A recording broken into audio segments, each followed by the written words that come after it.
The sirens screamed through the wet morning streets of Chicago as the sun struggled to break through a curtain of smoke and rising fear. The city was alive. But trembling Ava Carter sat at the back of the truck, her gear heavy, her heartbeat louder than the siren. She had been a firefighter for 8 years. And yet each time the alarm came, she felt the same chill running through her veins, the same silent whisper asking, "Will I come back today?" She looked at the faces around her, her team brothers and sisters of flame and courage, all trained to run where others flee, all sharing that strange calm before chaos. The call came through an apartment complex downtown, 12 floors, old wiring, gas lines, reports of people trapped inside. The dispatcher's voice had cracked when he said 3 children still unaccounted for. Ava closed her eyes and whispered a small prayer, not for herself, but for whoever waited behind that smoke. The truck came to a stop, and before the tires even settled, she jumped down, boots hitting the pavement. A burst of heat struck her face like an open oven door. Flames curled from broken windows, glass rained down. The crowd screamed. Somewhere a mother's voice tore through the noise like a knife. "My baby's inside," she shouted. Ava grabbed her helmet, adjusted her mask, and nodded to Captain Ramirez. They both knew what came next. Entry through the East Side stairwell. Team 1 search and rescue, Team 2 containment. Ava was Team 1. She went first. She always did, not out of pride but out of instinct. She said once that she could not stand the thought of someone burning while she hesitated, and that made her fearless or foolish, or both. Inside the building, the smoke swallowed everything. Walls moaned, ceilings dripped molten paint, alarms wailed in confusion. The flashlight beams danced across faces of panic and sweat. Ava's breathing echoed in her mask, steady, forced, rhythmic. She moved like she was born for this, crouched low, feeling her way along the wall, calling out, "Firefighter, call out." She heard faint coughing from behind a door on her right. She kicked it open. A young boy no more than 7 sat curled under a desk, crying. She scooped him up, wrapped him in her jacket, his arms clinging to her neck. "We're going home, little man," she whispered, and pushed through the haze down the stairs. She met Ramirez halfway, handed the boy off, and turned back up even as the ceiling cracked above her. "Ava, you're clear, get out," Ramirez shouted. But she didn't stop. There were still 2 more, reported. She had heard the mother's voice, and it followed her like a ghost. Second floor. Flames burst through the hallway, the air thick like liquid fire. Ava felt her gloves heat. She could hear her own pulse in her ears. She moved room by room, smashing doors with the axe, calling out over the roar of the fire. She found a woman unconscious near a window. Ava dragged her to the stairwell, every step a battle of strength and smoke, each breath heavier than the last. Outside, fresh crews rushed to take the woman from her arms. "You're done, Ava," the chief yelled. "Get back," but she shook her head. 2 kids left, 3rd floor, maybe 4th, nobody knew for sure. Ava changed her oxygen tank, tightened her strap, and went in again. The heat hit like a wall this time. She could hear the building groaning, as if it were alive in pain. The stairway trembled, chunks of ceiling fell around her. She climbed anyway, through the roar, through the fire, through the sound of cracking steel. Her flashlight caught something small under a table, a hand, a tiny hand. She crawled on her stomach, reached out. A girl, maybe 5, eyes wide with fear, clutching a teddy bear. Ava lifted her gently. The child didn't speak, only stared. Ava smiled under the mask. "You're safe now, sweetheart, just hold on tight." She moved fast down the hallway when she heard a muffled cry, another voice, the girl's brother perhaps. She turned toward the sound, a door half blocked by debris. She kicked it again and again until it splintered. The boy inside gasping, trapped under part of a fallen beam. She dropped the axe, used her shoulder and pure will to lift it off, pulled him free. He coughed once, twice, and then looked up with tears. "Ava, we're going home," she repeated. But now the corridor behind them had collapsed. She turned to find another route, but the smoke was turning black and thick like tar. Visibility 0. Temperature rising. The exit stairs ahead cracked open to the outside, 3 floors down. Ava radioed, "And I have 2 kids, upper floors need aerial support." But static answered, only static. The building shuddered beneath her. She wrapped both children close and pushed toward a window.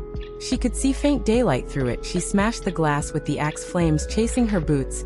She looked down. The fire truck ladder had reached up, but not enough, maybe 6 feet short. The wind howled, debris falling. Ava took a deep breath. This was the moment. Everything inside her froze and then ignited. She tied the rescue rope from her belt around the boy's waist, anchored it to a radiator, and lowered him toward the ladder below. Firefighters reached up, caught him safely. The girl next. Ava kissed her helmet, whispered, "Be brave, sweetheart," and lowered her 2 halfway down the rope. Frayed, Ava felt it stretch, felt it scream. She held on until hands below took the girl. Then she looked around the room collapsing around her, and realized she might not make it out that way.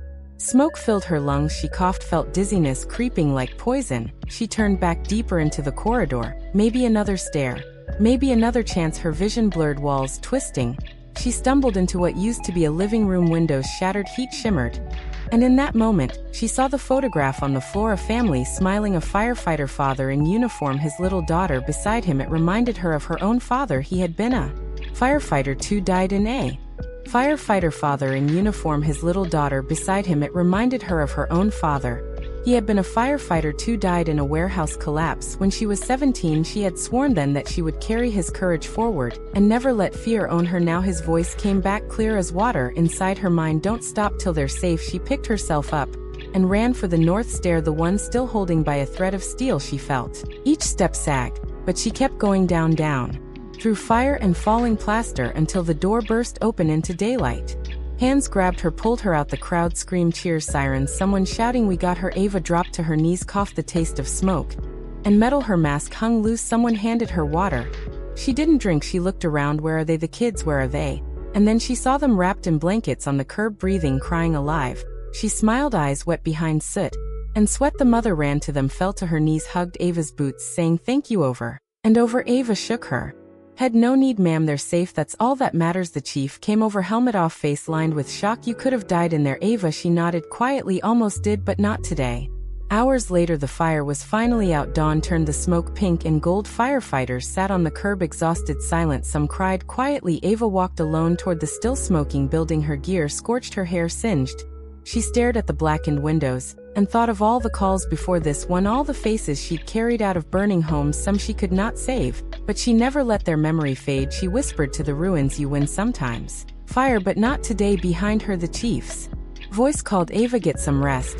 But she didn't move right away. She stood there, feeling the morning breeze touch her soot-covered face, and for a brief moment, she felt her father's presence, as if he stood beside her, proud, smiling, telling her she had done enough. She had honored the name Carter. She had kept the promise. Later at the station, the team gathered, quiet laughter mixing with the hum of the radio. Ramirez patted her shoulder.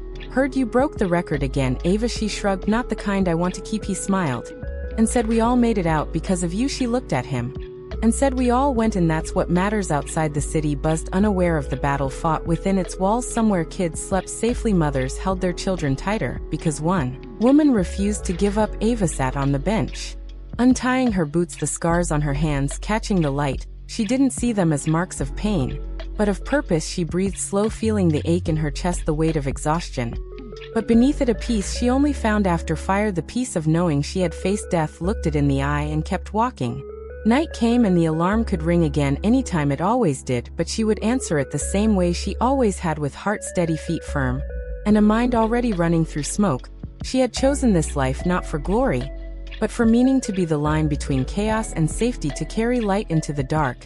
And though each fire left a mark on her soul, it also reminded her that courage isn't the absence of fear, it's the decision to move through it. The flames would come again, buildings would fall again, but she would rise again, because that's what fire does. It burns, it destroys, and it also forges. Ava Carter walked toward the locker room, her reflection in the metal door flickering like flame, tired but unbroken, her eyes still holding that spark that every firefighter knows, the one that says no matter what happens, no matter how hot it gets, we go in and we bring them out alive.